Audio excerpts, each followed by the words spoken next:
Hey guys, I hope you are doing well. Today we will talk about how to fix or how to solve the problem of mute notifications on the application of Chatbot AI Nova. We click on settings. Here we click on apps, default apps, app settings. In this window we click on Chatbot AI Nova and you will enter here to Nova app. Then we click on first stop and we click OK. Here we click on storage. Then we click on clear cache.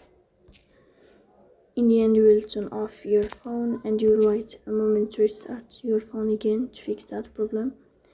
So please don't forget to support us by like and subscribe. See you next time and thank you for your watching and your attention.